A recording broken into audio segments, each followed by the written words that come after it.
Welcome to Reimagining Healthcare, a new dialogue with risk and patient safety leaders presented by MedPlace. We're excited to bring you conversations with top risk and patient safety thought leaders from organizations across the country. Please subscribe to get the latest news and content. And if you find this valuable, please share it with your colleagues. We want to create meaningful dialogues in your own community. And if you're interested in participating as a guest, please send us an email at speakers@medplace.com. So my name's Jared Bailey. I'm the CEO of MedPlace. I'm going to be playing host today. And today I'm joined by Paul Carroll, the editor-in-chief of Insurance Thought Leadership. Hey, Paul. Hi, how are you? I'm well. Good to meet you. So Likewise. I got a little bit of background on you. Tell me if you want to add anything to this, but Paul is editor-in-chief of Insurance Thought Leadership, a digital publishing platform that is a catalyst for change in insurance and risk management. Paul's also the co-founder of and partner with the Devil's Advocate Group, love the name, a strategy consulting boutique. So he spent 17 years as a reporter and editor at the Wall Street Journal. He was nominated twice for the Pulitzer Prize and was a finalist in 1996. That's some pretty good bona fides. Oh, it was great. I really enjoyed my time at the Wall Street Journal. Um, People ask me where I was based, and I tell them, well, New York, Chicago, Brussels, New York, San Francisco, Mexico City, and San Francisco. So I got around a little bit, had a great time. I love it. What a place, in the time that you were there, what a place to learn. And I'm sure the energy there was pretty palpable. And it seems like you just really latch onto ideas. You're a thought leader. You really I'm an idea person too. I think ideas change the world. You come up with one spark of an idea that can be pretty great. I've read some of your work here. Obviously, you're doing a lot in the insurance space.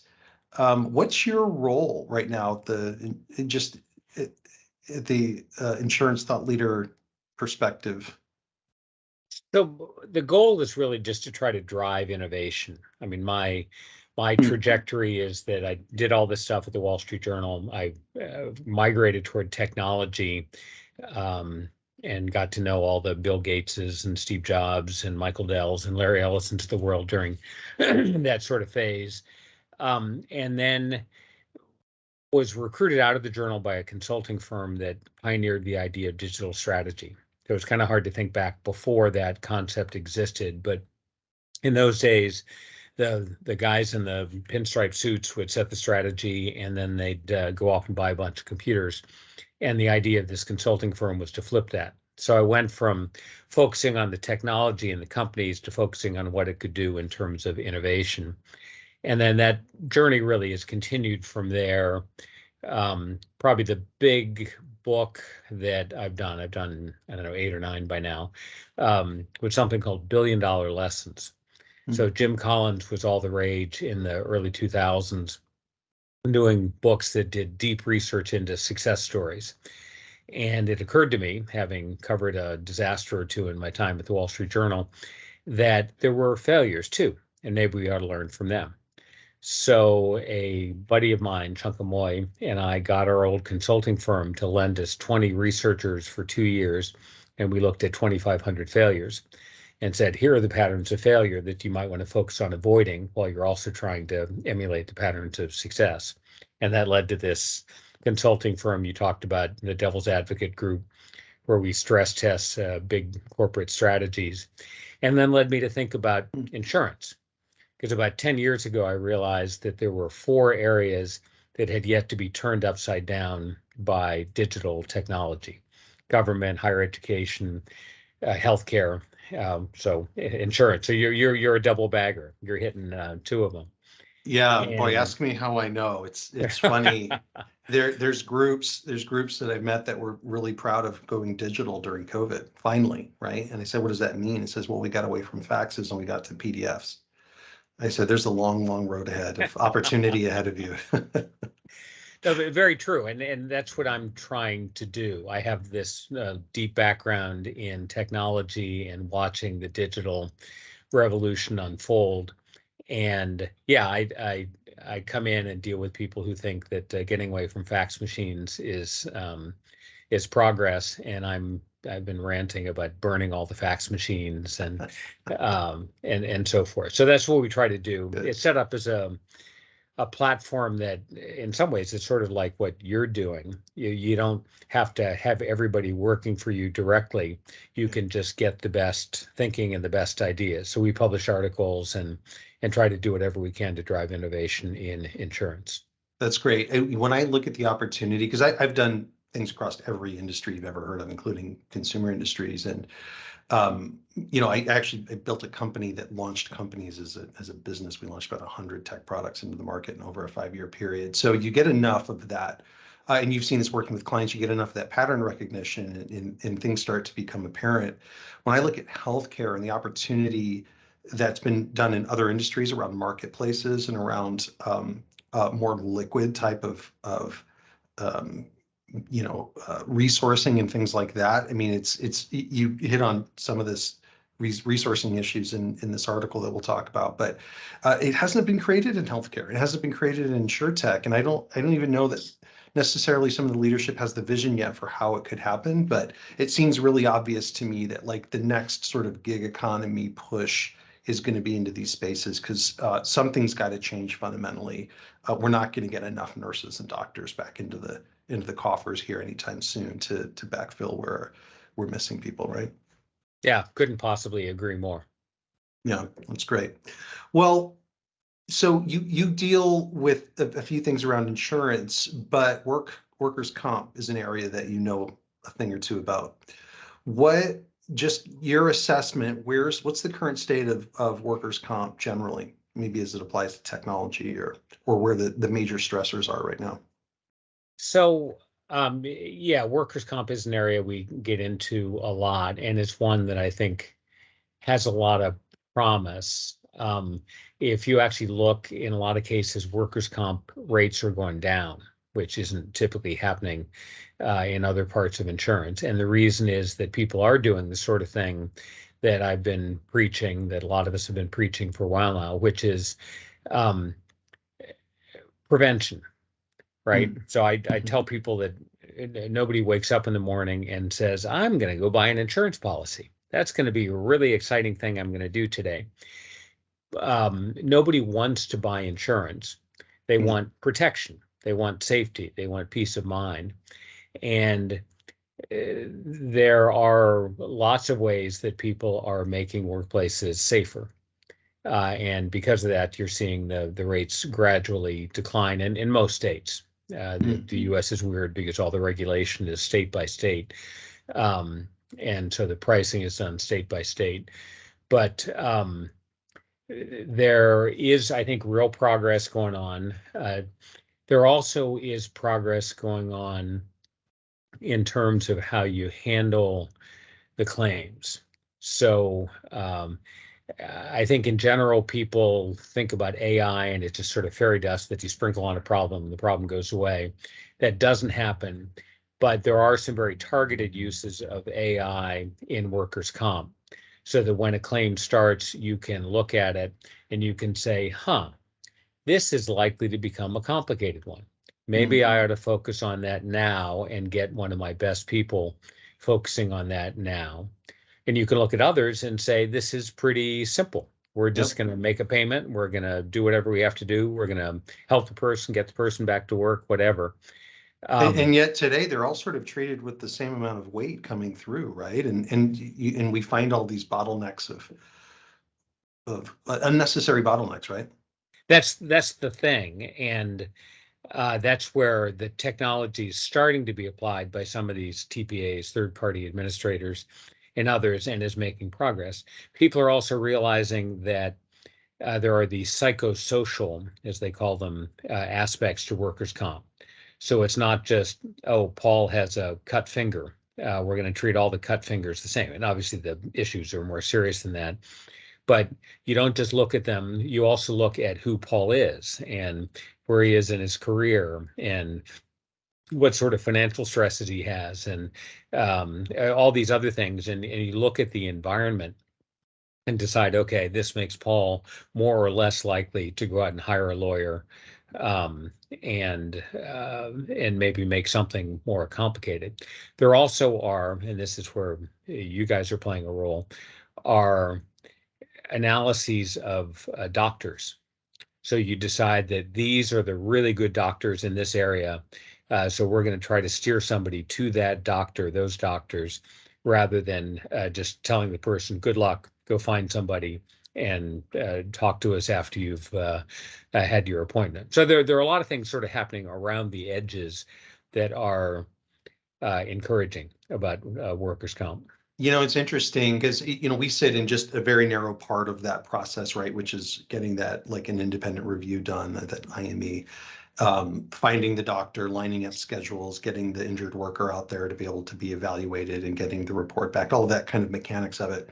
And it's interesting, it's been done the same way for 40 years, it seems like. And when you look underneath the first couple of layers and you see, and like one of the problems with that process, it can take months, right? And there's aggregators and there's a lot of finger pointing at doctors and others saying, well, it just takes a long time to get these things done. um, but when you look under the hood, there's 1,000 little steps there that are somebody's manually kind of doing, right? And somebody has to think about it today and remember that that wasn't done and they have to do it. So when you add all those things up, it's kind of like when I talk about the speed of light and latency with internet packets.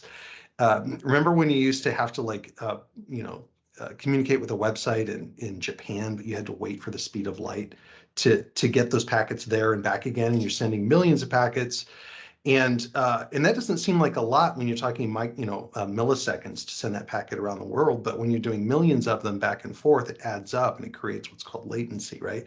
It creates a lot of protracted amount of time, and so people got smart and started taking that server in Japan and replicating it over in the US, so we didn't have the speed of light issue anymore.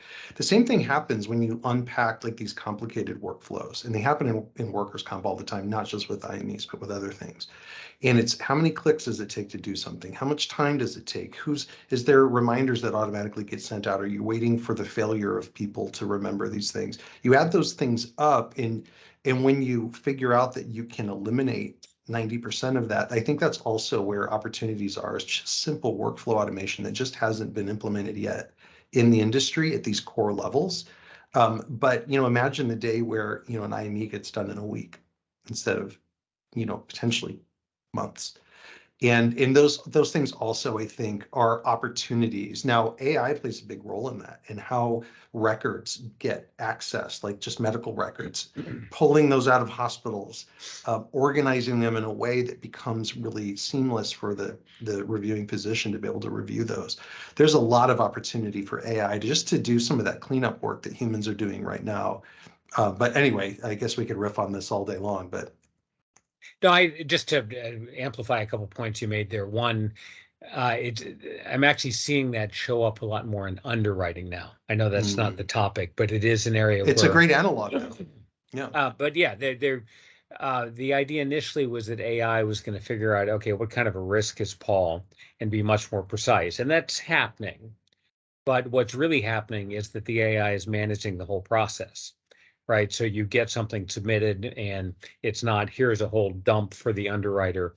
It's, we've gone through these documents, even though a lot of them are PDFs or paper. So you have to scan and you have to kind of understand what's going on. And we're extracting all that information. We're checking the submission against what we can find on the internet, third-party data sources, and so forth. And instead of just sort of saying, here, Mr. Ms. Underwriter, here's a packet, figure it out, a lot of that is organized and that speeds the process greatly. In workers' comp, the speed is not only for the sake of efficiency, but it also can fundamentally change the relationship between the medical provider, say the employer, and the employee. Because if you get hurt, you want somebody to acknowledge that you got hurt. You want something to happen quickly. And if it doesn't happen quickly, then you're thinking, that dumb employer doesn't care about me at all. But if it does happen quickly, then that changes the whole nature of the conversation. Right? It feels responsive. It feels like they're taking care of me. And you see the same thing in other industries, like MedMal is a good industry, an analog as well, right? Something happens that was unintended in the clinical setting, right? There was a procedure and someone was badly injured or there was a death that occurred. That's a really scary moment, right? And if if you as the patient or as the surviving family get nothing but crickets for months, the likelihood of you eventually having to find outside counsel and having to go make this a much bigger deal. I mean, it's very high likelihood. That's why you're seeing the adoption of things like communication resolution programs and other things in that space. But yeah, I think you're right. I think the opportunity is it's a brand opportunity, right? For these employers who they have to keep hiring in their local communities. And you see these Glassdoor reviews and things like that. Like one of the ways that we can be responsive is by figuring out how to make these responses to bad situations a little bit more quick, right? Right. There's a company I'll tell you about. They're actually based here in Phoenix, which is where MedPlace is based. It's called Yellowbird. You ever heard of Hmm. this? No. Well, you mentioned the point earlier. You said one of the trends that's happening is employers are being more diligent about making their environment safer, Yep. and that's why we're seeing this reduction. Yellowbird, and I'm always beating the drum as far as like how do you make talent and access to talent more accessible and workforces more fluid. Well, Yellowbird, which I think is goyellowbird.com is their website, they have a national network of like OSHA certified consultants. There's independent contractors that can come in and they can help, evaluate a location, advise things like that. It's really fascinating, but it's Huh. it's a total marketplace for work comp to be able to get this talent when you need it, where you need it, and at a good rate. I'll look it up. I've not heard of Yeah, them, but they sound yeah, interesting. yeah. They're one of the top startups here in town. Okay, so I want to jump into this article that you wrote. It's on Work Comp Central. It's the biggest issue facing workers' comp. Essentially, if I was going to sum it up, it's about the work from home trend. I saw some stuff from Mark Walls at Safety National's interview, but how did you land on that article? What's going on that piqued that as a topic for you? Oh, it was sort of a subset of the general staffing crisis in Mhm. insurance. People have Yeah, been talking about that for a while because insurance is an older industry in terms of the employees who are there. It still surprises me that the industry hasn't been able to figure out a way to get people excited because it's a massively important industry and it's one going through a lot of change. yeah, Steve Jobs used to talk about wanting people who wanted to put a dent in the universe. And if you want to put a dent in the universe, you could do a lot worse than to work in insurance. But it seems like 8 or 9 out of 10 of the people I talked to just fell into the insurance industry. yeah, Well, I was going to do this and that, and then this came along, and yeah. here I am. And 15 years, 20 years later, I'm at the Yeah, same job. Yeah, and right. they're enjoying it, and Mhm. there were a lot of good paying jobs in insurance. But anyway, that was sort of the genesis. And then Mark, who is a smart guy I've known for a long time, and I were talking, and it turns out that it's really sort of a double whammy for workers' comp because they are dealing with their own staffing issues. A lot of these people who say were part of the Great Resignation or who just are less inclined to enter the industry or moving out of the industry. Uh, and at the same time, they're having to deal with all the changes at their clients, right? So the clients are having fewer people who are there, so they're working those people harder. They're maybe training them less. The dangers are going up. There's this shift from all being in the office or the warehouse or whatever to having a lot of things done from home. That creates all kinds of uncertainty. So it's workers' comp probably more than any other part, at least of the insurance industry that I'm aware of, is going through a significant transition at the moment. Well, I mean, as someone who employs people and most of them work from home, uh, you know, and it's not the first time I've heard this, right? Like, so we now have people working from home. What does that create then for us as employers from a liability perspective? How much responsibility should we be taking over what their environment is there? Like, that's a really big question, right? I don't know. Are you seeing any answers to those questions yet? Or are you getting better questions? Well, Mark had one thought, and I find this sort of interesting because I've been fortunate enough to be in that sort of environment for 26 years now. And since I left the Wall Street Journal and went to this consulting firm, I was either on a plane or I was at home. And when I was at home, my kids were little and they'd come in after preschool or whatever and run in and give me a hug, and I could do whatever I wanted with them at that point of the day, which is great. And in fact, the staff I had on this magazine that I did for the consulting firm was based all around the country because, if you're the pioneer in digital strategy, then you're also going to be a pioneer in things like remote work. Mm. Um, so this is not new to me personally. The thing that Mark said that I thought was potentially very useful is you want to encourage the people who work for you at home to sort of declare a space as their workspace. Because what you want to be able to do is say, well, okay, this was an injury that happened at work. This was not an injury that happened at work. This was an injury that happened because of work. This was not. And if you have people say, well, I'm not going to just take my laptop and go sit on the couch or go out on the patio by the pool or whatever, then you can sort of say, all right, you have an office. And when you are in that office and you have that computer open, you are working. And then you can get people to take a picture of the work space. So you can have people take a look at that and say, oh, that thing hanging over your head is probably not a great idea. That ball on the floor that you use to play with your cat or dog is probably not a good idea. And you can give people some advice on how to make the environment safer. Fascinating. Beyond that, I think people are still feeling their way through it, but I thought that was pretty good advice from Mark. Well, that's interesting. So I just had the idea, if Yellowbird builds that into their tech product, you could have a virtual person virtually analyze a virtual space and write a report on it, any mitigation steps, and probably bang that out across a fleet of work from home workers pretty quickly. Right. I like There it. also are things you can do that get maybe a little sketchy because people worry that their privacy is being Mm, invaded. But you could have the camera basically on people to make sure that they're doing what they say they're doing, they're working when they say they're working, and all that kind mhm. of stuff. I'm not a big fan of that just because I've always worked based on output. If I get the work done, great. If I don't, then beat me up about it. But I don't want you looking at my face all day long. Yeah, yeah, that seems a little intrusive. Interesting.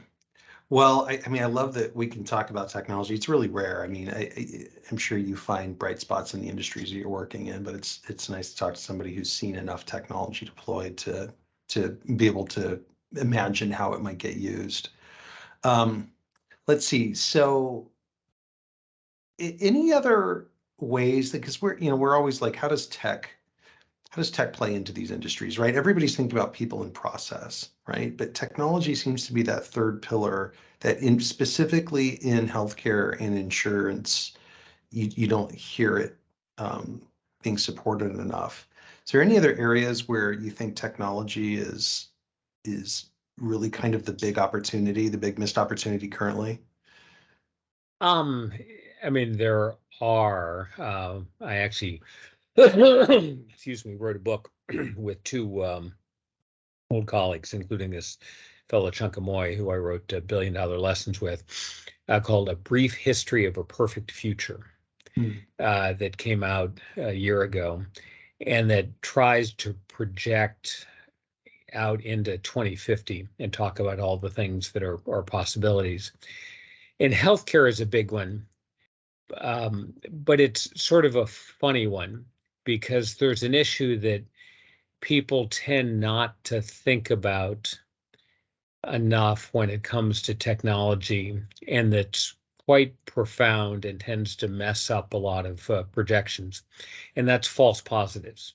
mm, So people talk about how you can run around with your Apple Watch or the Fitbit I'm wearing or whatever, and you can conceivably get notified that you have an issue that could be presaging a heart attack or something like that. And that's great. That's profound. mm, But you're going to get an awful lot of false positives. There's a smart fellow published and gotten to know a bit named Al Lewis with an outfit called Quizify. Excuse me again, that helps educate people, uh, employees. He's Mhm. hired by employers to help Okay. educate them on what is useful and what's not useful when it comes to health care. And Mhm. he figures that it costs about $1 million to prevent a heart attack, right? If Mhm. you're going to have all these false positives and then run people through tests and this, that, and the other thing, it costs about $1 million to prevent a heart attack. And you're going to do an awful lot of damage to some of those other people in the process. Wow. Because as put in stents or as you do whatever, um, you are potentially creating problems. There was a recent report about colonoscopies, which people have talked about as sort of the gold standard of medical care for a while. And it turns out that there are an awful lot of false positives. Basically, every 450 colonoscopies will find one potential, will prevent one cancer. Mhm. And there are potential side effects to colonoscopies, and then there's some other things that can come up because of the treatment. So Mhm. nobody's saying don't do colonoscopies, but if you take a look at it, it's not this clear positive in the way that it's been presented for a long time. And of Mhm. course, in healthcare, you get money talking because there are an awful lot of people who make an awful lot of money doing an awful lot of colonoscopies, Yeah. and they're going to push back on the results. So I know that's a general point, and you were looking for something more specific, but I would just say that whenever you Mhm. think about the potential for technology, think not just about the good stuff that's going to happen, but the potential downsides as well, because there always are downsides. Well, in the healthcare industry, we talk a lot about AI helping with the exactly that with the um, identifying illnesses where humans couldn't and that sort of thing. And what is the liability to the AI that messes that up, right? Or the AI that wasn't updated with the latest medical knowledge and all of a sudden it's making recommendations not just to one patient but at scale, right, to lots and lots of people, and who's on the hook for that, and how do you sign your service agreements with companies like that? And there's all kinds of service agreements out there that have nothing. They very explicitly say there is no liability for the AI company for suggesting whatever they suggest in the process. So yeah, I mean, it's a brave new world, but when Skynet decides to be evil or just ignorant, we've got a problem on our hands, right? Yeah, the best solution I've come up with so far is what we call a centaur, sort of half human, half horse, in this case, half human, half machine. Some people don't like that term and refer to that sort of idea as cyborgs rather than centaurs. Having You're more of watched a the little fantasy Star. bent. Yeah, exactly. But there actually is a lot of work that McKinsey, which I've done some work with, has done on this topic, and they say that even though there's a lot of talk about eliminating jobs, the only job that's ever been fully eliminated is that of elevator operator. With everything else, it's sort of a combination. Work gets offloaded, but the person is still in charge. And the best uses I've seen in medicine are, say, the radiology AIs that will take a look at something and will intentionally spot a lot of things with false positives, and then you put those in front of the human expert, who no longer has to go through the 5,000 and there were going to be nothing, and in the process is getting bored and so forth and conceivably a little sloppy. You just say, okay, these are the interesting cases, take a look at those, and then that person is the one who makes the decision and carries all the liability and all the other stuff that the doctors are used to dealing with already. I love it.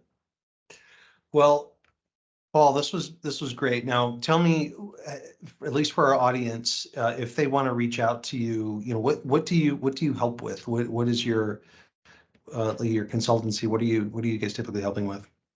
So it's typically stress testing a strategy. The idea of Mhm. the devil's advocate is that um, you look at the Catholic Church, and if someone was being considered for sainthood deep in the process, they would appoint a devil's advocate.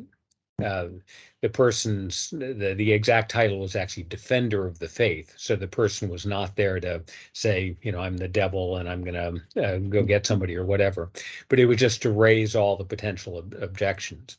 And what we found with this book, Billion Dollar Lessons, is that of the 2,500 disasters we looked at, 47% should have been identified ahead of time. They were just stupid.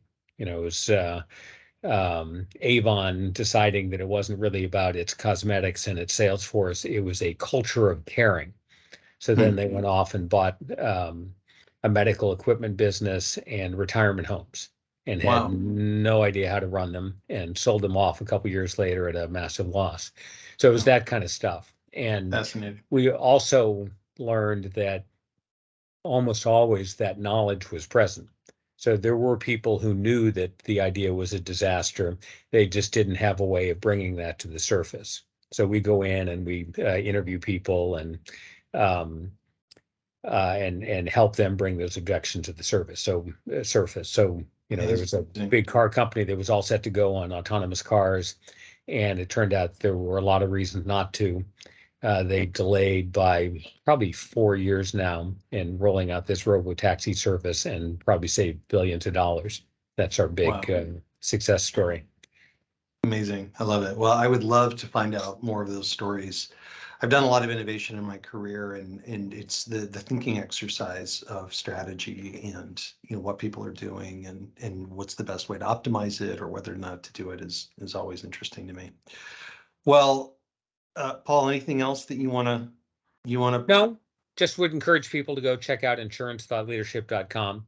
I do a weekly newsletter, which actually is where this article you're talking about originated. So if you're interested in insurance, come check us out. That's great. And we'll link to your LinkedIn and some of the in your websites and things like that in the show notes. But I appreciate you joining me. It was a really great conversation. Perfect. I enjoyed it. Great. Well, for everyone else, thanks for listening to Reimagining Healthcare, a new dialogue in risk and patient safety with leaders from around the US. Subscribe and share if you found it valuable. And if you'd like to participate again as a guest, just email us at speakers@medplace.com. Make sure to follow Paul and connect with him on LinkedIn. And Paul, thanks so much for the conversation. This was great. Thanks for the chance.